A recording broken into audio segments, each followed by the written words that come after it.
persaingan kayak gini nggak jelas ya. Nggak jelas. Iya, kuota berlebih.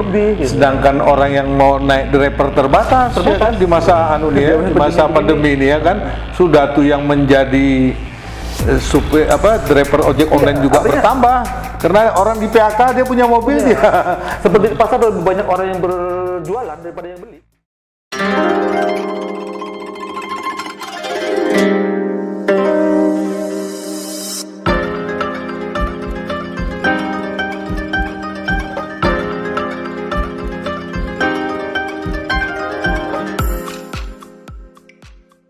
Assalamualaikum warahmatullahi wabarakatuh. Waalaikumsalam warahmatullahi wabarakatuh. Salam sejahtera buat kita semua. Jumpa lagi dengan saya Zulkarnain Kadir di Cakap Lepas. Adapun kali ini kita mengupas tema strategi ojek online tetap bertahan di masa pandemi COVID-19. Dan bersama kami telah hadir Bapak Kozim, salah satu driver ojol di Pekanbaru, ya Pak Kozin ya. Kira-kira Pak Kozin sudah hampir 7 bulan kita terpapar ya kan pandemi virus corona ini. Kira-kira apa yang berdampak terhadap driver ojek online ini, ya, khususnya yang roda 4, roda 4. Baik Bapak, begini, semenjak adanya wabah COVID-19 ini, terus terang bagi kami yang berprofesi sebagai driver online khususnya yang ada di roda 4 itu memang sangat terasa dampaknya gitu. Kenapa begitu? Karena kami yang berprofesi sebagai driver online khususnya di roda 4 ini hanya melayani satu varian. Ya, tidak ada mengantar lain lagi ya? Mengangkut orang saja. Orang saja. Kalau makanan, barang apa enggak boleh? Tidak boleh, karena itu tidak ada variannya di situ. Di aplikasi di aplikasi itu tidak ada. Tidak ada. Nah, kalau yang ada itu untuk aplikasi apa? Roda 2? Roda 2. Ojek online yang roda 2? Roda 2, yang goretnya atau yang grebeknya, atau yang berbasis roda 2, ada varian delivery, ada variannya GoFood, gitu kan. Artinya juga ketika berlaku begini, memang berpengaruh, tapi tidak begitu. Karena masih ada varian lain atau pilihan lain. Lain halnya ketika dengan kawan-kawan atau driver online yang memang fokusnya di roda 4 karena kita hanya membawa orang gitu kan. Berapa kira-kira? Apa perbedaannya dari sebelum Covid setelah Covid-19 ini? Kalau sebelum Covid berapa satu hari kalian bisa? Berpengaruhnya tentu banyak. Ya. Dengan diberlakukannya instruksi dari pemerintah dan gugus tugas tentang pembatasan sosial berskala besar atau mikro juga pengaruhnya masyarakat jarang yang keluar, artinya jarang yang berpergian. Pertama mahasiswa udah libur, anak sekolah udah libur, sudah tuh pekerja juga WPH, sudah WPH ya, nah, yang banyak kerja di rumah ya, nah itu berpengaruh sekali bagi kita yang driver online gitu. Nah sehingga dengan menurunnya tingkat orderan itu juga akan mempengaruhi tingkat penghasilan para driver. Mungkin perbandingannya kalau sebelum Covid, kita mungkin mohon maaf cakap bisa kita bawa pulang di angka 150 atau 200 bersih per hari. Nah, pada pandemi Covid ini tidak mendapat kepastian angka. Kadang-kadang juga bisa dibawa pulang zong gitu. Kosong. Padahal satu hari kita udah muter-muter. Nah, artinya mungkin waktu kita banyak tersita untuk mencari orderan. Juga modal transportasinya juga perlu dipikirkan begitu kan. Artinya ya untung belum tentu dapat, modal sudah jelas keluar. Untuk beli minyak, beli apa makan, ya kan? Di jalan lah begitu. Jadi tidak ada kepastian. 1 hari 2 hari tidak ada kepastian ya. Bahkan ada kawan-kawannya 1, 2, 3 hari sama sekali kosong, tidak dapat orderan. Nah, itu artinya driver yang khusus di roda 4. Roda 4 ya. Kalau kendala lainnya gimana? Pandemi memang berpengaruh, tapi juga ada faktor-faktor lain yang mempengaruhi pendapatan. Salah satunya ya mungkin banyaknya atau bertumbuh kembangnya aplikasi-aplikasi yang serupa di Pekanbaru. Gitu. Emang dilarang? Dilarang mungkin tidak. Nah, itu? Tetapi seharusnya kita juga harus mengikuti regulasinya. Gitu.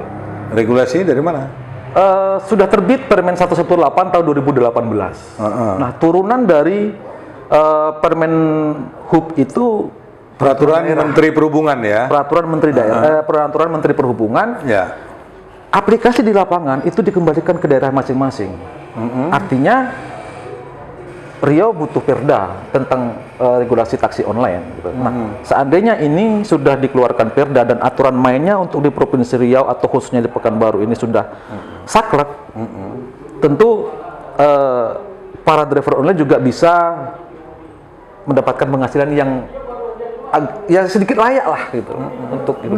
Saya yang heran permennya sudah ada. Iya. Tapi kok masih penerapannya di lapangan kok enggak Kenapa? Emang belum jalan permennya? Semenjak tahun 2018, semenjak Permen Hub itu disahkan, sampai hari ini setahu saya di Pekanbaru khususnya belum ada penindakan dalam bentuk apapun dari pihak yang terkait. Padahal kita sudah dianjurkan untuk mengurus itu, mengurus perizinan gitu. Karena juga sama artinya ketika driver online tidak mengurus izin dari Dinas Perhubungan Provinsi juga apa bedanya dengan travel-travel? Kalau Mas Kozin udah ada izin? Insya Allah sudah. Sudah ya? Sudah. Nah, kira-kira sudah ada berapa yang punya izin di... Data berdasarkan dari Dishub itu... Dishub mana? Dishub Pekanbaru? Provinsi ya? Karena ini wilayahnya wilayah provinsi ya, karena makanya ada pergub itu. Mungkin ada di Dumai, di mana-mana ya? Cuman mungkin sementara ini yang berlaku hanya di Pekanbaru, yang baru mengurus maksudnya, itu hanya di Pekanbaru sekitar 500-an. Yang tidak punya izin? Lebih banyak. Karena jumlah driver di Pekanbaru ribuan loh Pak. Ribuan ya? Sedangkan konsumen dalam masa COVID ini sedikit ya kan? Begitu. Seharusnya tidak dalam masa COVID pun.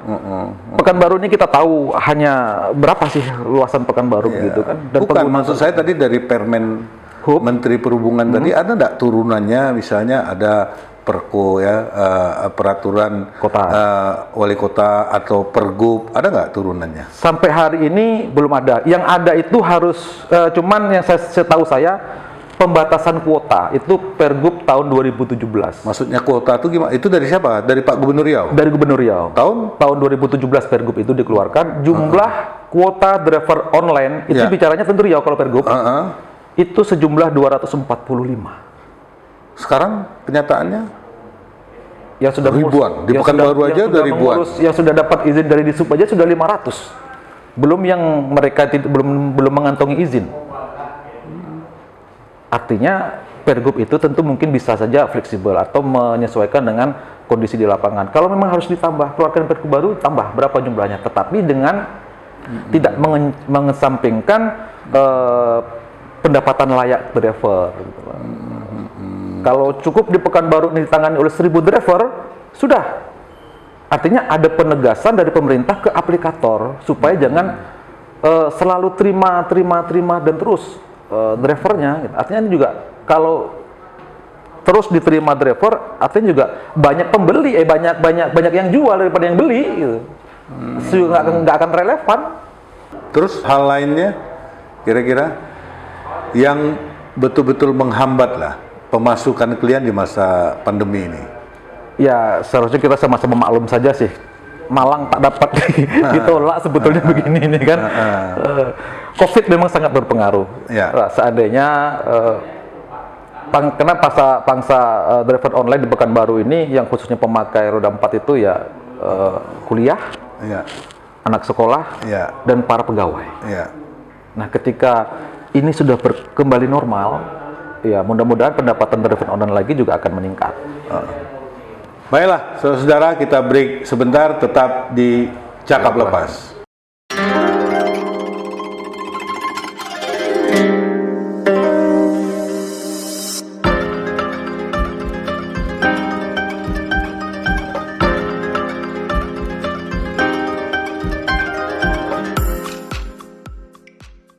Ya, baik, kita lanjut lagi di Cakap Lepas bersama Saudara Kozin.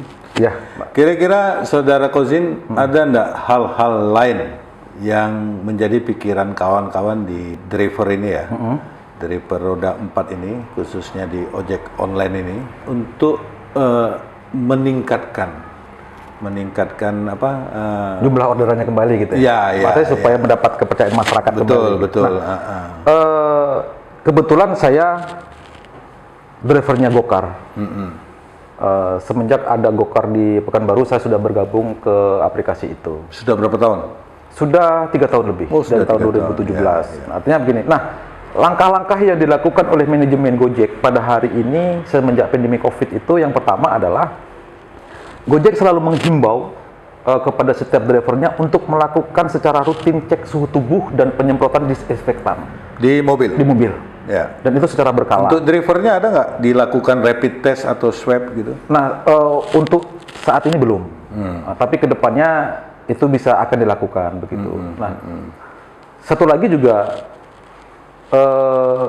aplikator dalam hal ini Gojek yang setahu saya juga setiap driver diundang untuk melakukan pengecekan suhu tubuh dan penyemprotan disinfektan pada mobilnya.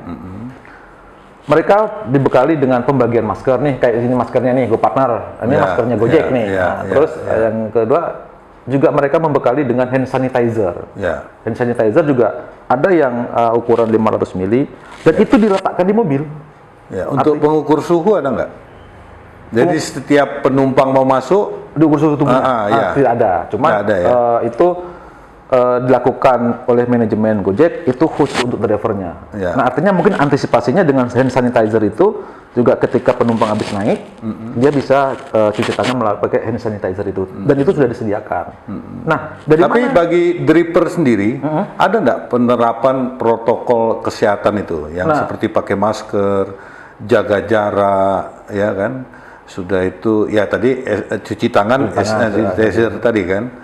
Nah, kira-kira kalian menerima enggak penumpang, misalnya ada penumpang menyetop ataupun memanggil kalian lewat online, tidak pakai masker, tidak ini gimana? Nah, ada pilihan. Ketika kita mendapatkan penumpang yang tidak memakai masker, ada pilihan di situ. Bisa kita melanjutkan orderan tersebut atau kita bisa meng-cancel. Driver bisa meng-cancel itu dengan alasan customer tidak memakai masker. Tapi tentu karena kita tapi tidak menyiapkan masker ya? Kami tidak menyiapkan masker karena kalau harus menyiapkan masker tentu kita butuh modalnya banyak. Iya, nanti kan bayar lagi orang tuh misalnya. Bisa jadi ide nih. Driver sekalian jualan masker. Iya, sekalian jualan masker ya. Tapi kan memang dianjurkan dari aplikasi itu sebelum customer memesan itu sudah ada himbauan di situ bahwa customer harus menyiapkan masker secara sendiri. Dan di aplikasi penumpang itu sudah ada pemberitahuan bahwa driver ini sudah melakukan cek suhu tubuh dan melakukan penyemprotan disinfektan setiap hari, setiap mau tugas. Bukan, artinya itu diberitahukan ketika customer mengorder. Nah, berarti ketika ada driver yang nakal, tidak mau melaksanakan penyemprotan disinfektan dan pengukuran suhu tubuh, berarti di aplikasi customer juga akan terbaca driver ini belum melakukan itu. Ada nggak penumpang yang cerewet gitu? Banyak. Misalnya dia bertanya, Bapak sudah begini, sudah rapid, sudah swab, sudah apa? Ada ya? Ada, karena itu juga dia ragu juga ya? Sebuah kenyamanan bagi mereka kan? Iya, dia takut juga tertular COVID di dalam mobil ya. Salah satu untuk mengantisipasi itu juga sekarang Gojek lagi mengadakan program J3K, gitu kan? Jaga jarak, jaga kerumunan, begitu kan ya J3K. Terus untuk penumpang misalnya, ada satu keluarga 5-6 orang, itu kan tidak ada jaga jarak, itu gimana bagi driver? Tetap membawanya? Tetap dikembalikan kepada driver. Apalagi di dalam pandemi sekarang ini berkaitan dengan dia di atas, order susah, kita pengen dapatkan juga penghasilan gitu. Nah, ketika sudah disarankan bahwa customer harus memakai masker atau harus menjaga jarak gitu. Tapi kalau sekeluarga kan mungkin mereka saja sih. Dihindarkan sebisa mungkin customer jangan duduk berdampingan dengan driver. Oh gitu ya. Berarti di belakang saja. Di belakang saja. Ya, biasanya penumpangnya jumlahnya 4 atau 5, sekarang itu cuma 3. Gitu. Bahkan di awal-awal pandemi, atau di awal-awal PSBB-nya Kota Pekanbaru, untuk layanan Gokar cuma bisa maksimal 2 orang. Atau yang mobil 3 seat itu 3 orang. Nah, itu salah satu langkah protokol kesehatan yang terus kalau menurut Mas Kozin lah, sepengetahuan Mas Kozin, kawan-kawan di driver roda 4 ini, di ojek online ini menerapkan enggak ini? Kira-kira aman nggak mobil mereka ini dari virus corona gitu? Seharusnya mereka menerapkan. Ya. Karena juga ini sebuah kenyamanan bagi customer dan kenyamanan bagi driver. Driver juga tidak akan pernah tahu siapa sih customernya. Makanya juga selain kalau dia kena juga anak istrinya di rumah ya, jadi takut juga juga kan. Selain melindungi diri kita juga kita melindungi orang lain. Gitu. Seharusnya harus patuh. Gitu. Dan di lapangan kawan-kawan juga sudah banyak sih yang menerapkan itu ya. Setidaknya mereka sudah memakai masker dan sudah menyediakan hand sanitizer di mobilnya. Gitu. Setidaknya itu ya antisipasi awal mereka lah. Gitu. Sudah tuh begini, Mas Kozin. Saya melihat tadi kan kadang-kadang Mas Kozin tuh bekerja 1 hari 2 hari zong gitu kan. Tapi kenapa tetap masih berprofesi di driver ojek online ini? Apa ada pengen usaha yang lain apa gitu? Kan capek juga kan setiap hari buang uang, buang tenaga ya kan untuk minyak tapi pulangnya kosong sedangkan di rumah menunggu hasil. Menunggu hasil gitu. Menunggu hasil. Orang bapak saya pulang saya dapat dapat apa gitu ya kan. Nah, seharusnya berpikir begitu saya rasa di semua kalangan rekan-rekan yang berprofesi sebagai driver online sudah ada. Tapi kerja lain tuh enggak ada ya. Bisa jadi peluang kerja lain tidak ada, kalaupun harus membuka wirausaha juga kita sama-sama tahu usaha apapun dalam hal seperti ini mungkin sulit untuk berkembang dan keterbatasan modal tentunya. Jadi mau tidak mau tetap profesi ini dijalankan ya. Sambil ya mungkin kalau ada orang-orang yang butuh pelayanan transportasi yang mungkin agak jarak jauh bisa kita cover mereka gitu. Oke. Baiklah Mas Kozin, kita break sebentar, tetap di Cakap Lepas.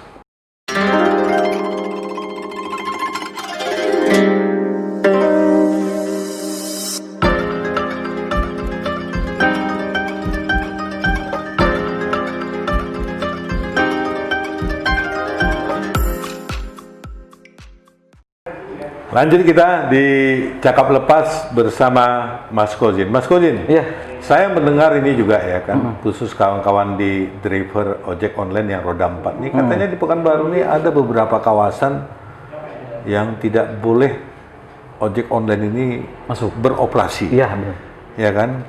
Saya nggak tahu ya, tapi yang saya tahu tuh di airport kalau nggak salah ya. Bandara ya, SSK. Ya, Sultan Syarif Qasim ya, SSK2.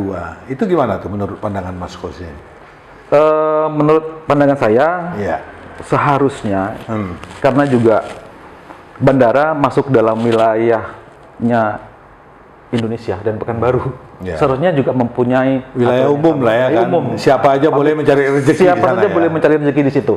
Itu kalau dari segi aturan. Tapi kalau mungkin dari saya secara pribadi. Tapi mengantar boleh ya? Mengantar boleh. Boleh ya. Mengantar tapi boleh. Menunggu penumpang tidak boleh. Menjemput penumpang yang tidak boleh. Menjemput penumpang tidak boleh. Ya. Itu hampir seluruh bandara apa hanya cuma di Pekanbaru saja setahu Mas Kozin? Untuk beberapa bandara kayak Soekarno-Hatta dan Cikarang mungkin sudah. Sudah ya. Sudah ada. Dan mungkin di Pekanbaru yang belum. Kira-kira gimana tuh?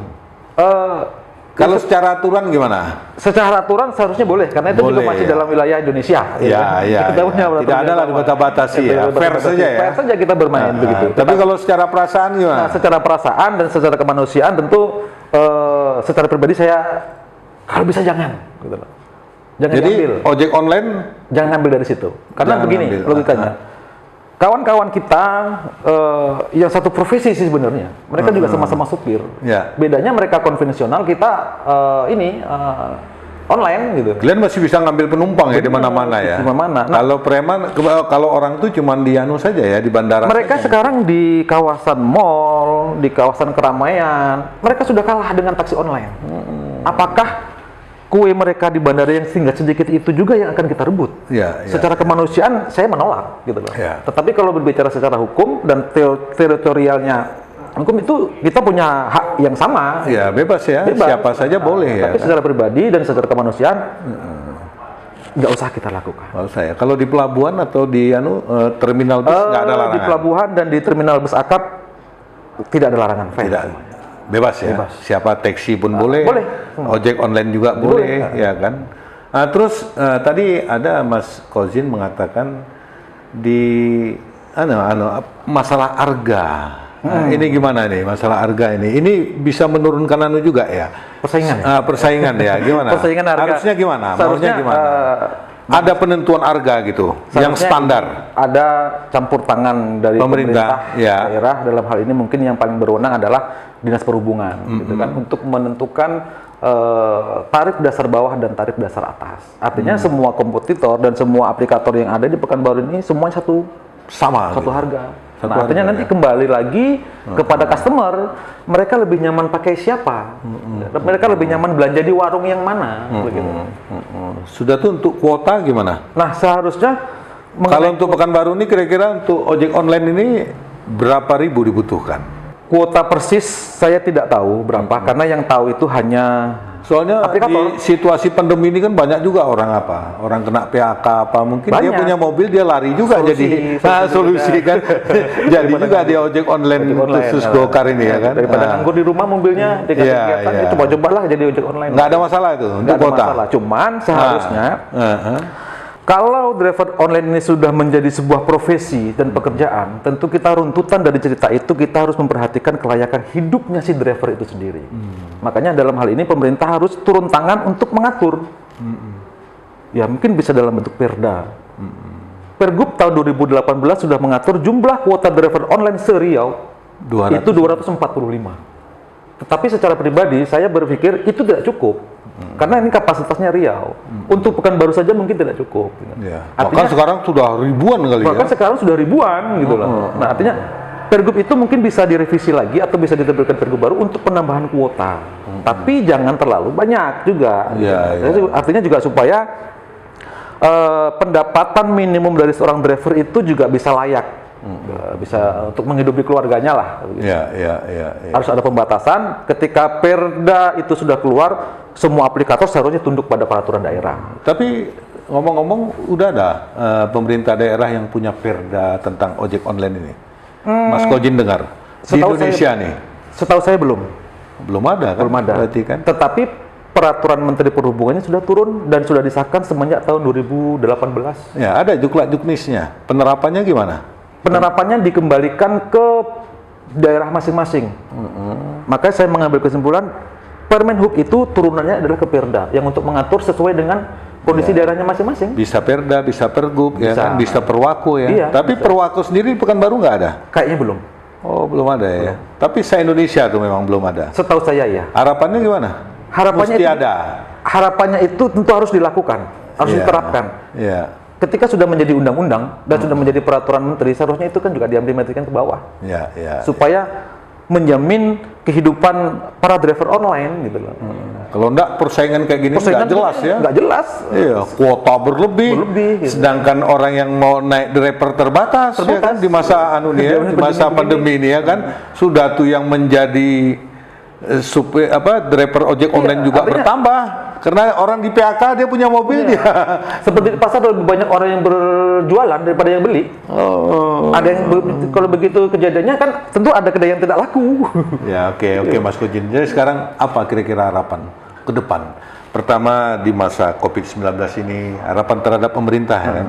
Yang kedua harapan Mas Kojin sendiri kepada masyarakat pengguna driver ojek online sendiri. Maksud saya cobalah imbau mungkin mereka jangan ragu lah. Ya. Mereka naik karena sudah menerapkan protokol juga, kesehatan. Ya. Silakan Mas Kojin. Terakhir untuk harapan kita kepada pemerintah tentu sudah disahkannya Peraturan Menteri Perhubungan nomor 118 tahun 2018. Tentu saya berharap sebagai driver online dan saya juga sebetulnya saya menaungi 113 driver online. Karena saya membentuk sebuah wadah koperasi yang memang untuk mengurusi perizinan itu. Jadi saya tentu berharap pemberlakuan dan campur tangan pemerintah melalui Permen 118 juga kepada masyarakat Pekanbaru khususnya para pengguna layanan transportasi Gokar jangan ragu karena dari pihak manajemen Gokar dan para drivernya Gokar sudah menerapkan prokes atau protokol kesehatan dengan cara mobil sudah didesinfektan, juga para drivernya Gokar juga menyediakan hand sanitizer di mobilnya, juga dari manajemen juga sudah menganjurkan dan memanggil drivernya setiap minggu untuk melakukan cek suhu tubuh.